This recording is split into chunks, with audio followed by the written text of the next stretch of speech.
North of York, in the year 954, a line of men follow the old Roman road through Stainmore Gap. It's a lonely place, surrounded by hills. Eric Bloodaxe leads the pack. Days ago, he was king of Northumbria. Years ago, he was king of Norway. Now, he's a 3-time exile, forced from power by his enemies. He's headed for Dublin to plot his next move. That's when it happens. One of the men escorting him draws a sword. We don't know if it was an assassination or an ambush. It's unknown if he fought. But minutes later, the last Viking king of the Danelaw is lying dead on the desolate moor.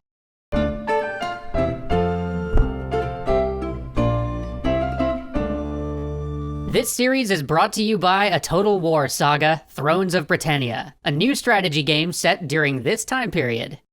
Let's go back 7 years. The Council of Northumbria was debating how to find a new king. Over the past decade, they'd had several, but none really worked out. All of them had been Scandinavians from the Kingdom of Dublin, and the Vikings in that occupied kingdom tended to be too pagan and wild for the Council's liking. Nothing like the settled Danes that lived there in York. The Archbishop, a power broker who had pulled the strings behind Northumbrian politics for years, proposed a compromise candidate, Eric Bloodaxe. Sure, he had spent his formative years killing his brothers for the throne of Norway, and then killing more of his brothers to keep it. Sure, he was known for being cruel. And, okay, he had fled to Britain after one of his brothers, the one he didn't manage to kill, dethroned him. But he was noble and available, and it was far better than the alternative. If they didn't get a king soon, they all knew who would be ruling Northumbria, and they didn't really want that. And so, this archbishop and his Anglo-Saxon council invited a pagan to be their sovereign lord.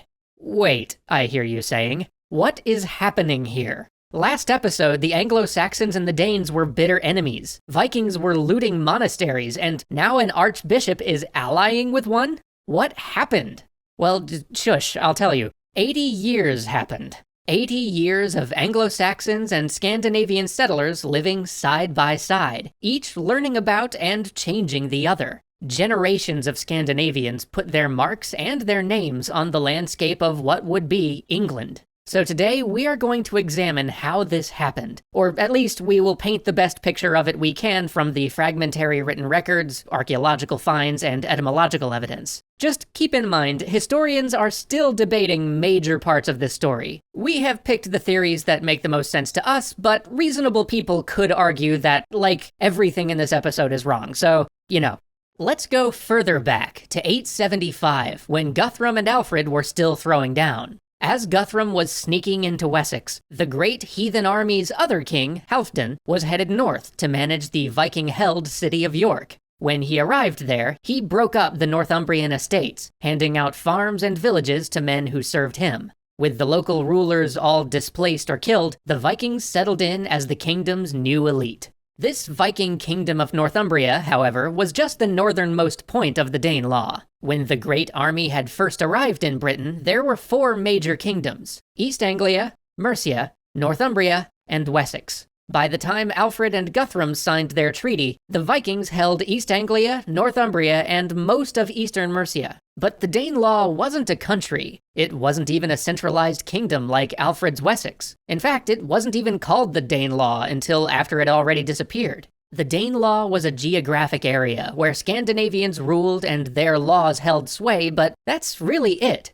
Northumbria and East Anglia operated as independent kingdoms, just like they had before the conquest. But eastern Mercia, called the Five Boroughs, was simply a collection of powerful towns, all vying for their own interests. What makes it even weirder, though, is that while a Scandinavian elite did control the Danelaw, it appears that many of their kingdoms depended on the cooperation of Anglo-Saxon earls, and, even stranger, the Church. Now, you might reasonably ask, weren't Vikings infamously hostile to Christianity? Didn't they, sack monasteries and kill priests? Well, yeah, they did, all the time. But it appears that their motivation for doing so was mostly economic. The Vikings didn't hate churches, those churches were just easy pickings. They were like banks, except guarded by nerds in robes. And it's not like church sacking was an activity unique to Vikings. Anglo-Saxon kings, too, had been known to seize church lands and sack shrines when budgets got tight. Besides, those churches were all geographically fixed.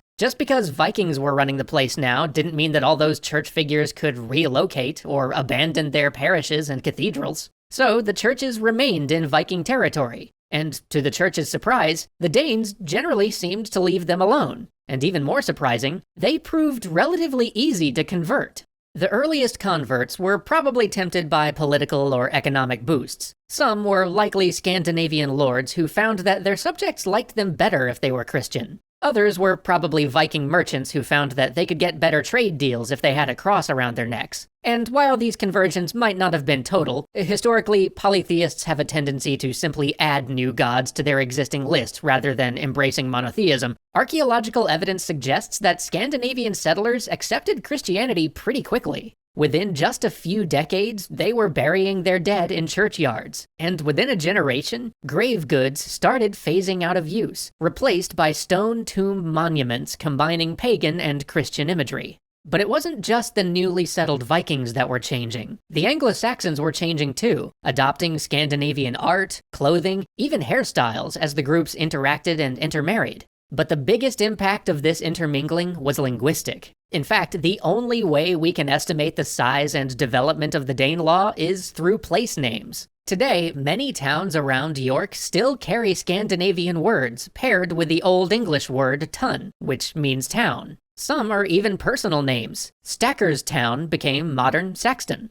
Grímr's town became Grimston. In fact, it's possible these names, which we still use today, are the names of the Viking captains who benefited from Halfdan's land division. Later settlers from Scandinavia who had missed the period of conquest instead tended to name land after notable features. Modern Scoresby descended from the Old Norse word for forest, plus the Old English by, meaning farm. Mickleby essentially means great farm, while Skidby, hilariously, means dung farm. And it wasn't just place names. Anglo-Saxons adopted Old Norse words like it was going out of style, and we still use those today all of the time, like they, slaughter, kid, strike, keel, mire. All Norse words. By the way, some of you might have noticed I tried to use as many of those words as I could think of last episode. So, okay, let's work our way back to Eric Bloodaxe. After Alfred finished dealing with Guthrum, he transformed Wessex into a military superpower, littering his territory with forts and organizing both a navy and a large conscript army. And when he died, the next generation, his son Edward and daughter Ethelfled, used that power to bring East Anglia and the 5 boroughs under the banner of Wessex, gobbling up the southern Danelaw. Alfred's grandson, Ethelstan, went on to capture York in 927, making him, if only briefly, the first king of England. But once he died, Northumbria again slipped from Wessex's grip. Which brings us right back to the beginning. The Great Council of Northumbria making a devil's bargain. It seems strange, but given the politics of the time, it's not surprising that Anglo-Scandinavians in the Danelaw seem to have preferred independence under a foreign king to domination by Alfred's heirs. So they offered Eric the job. Except it did not go so great. Eric was king for a year before Wessex marched into Northumbria and razed the shrine of its patron saint, forcing him to abdicate and make a run for it. 4 years later, he was back, ready to retake his crown. And he did for, 2 years, and then he lost it again. So Eric was once more an exile, traveling along the old Roman road.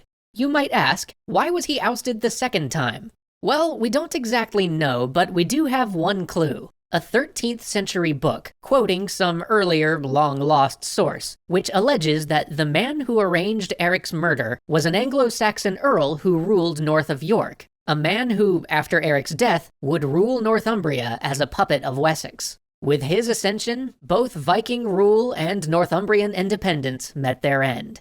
England was at last united. But its culture, language, and lands would remain forever marked by the Viking presence.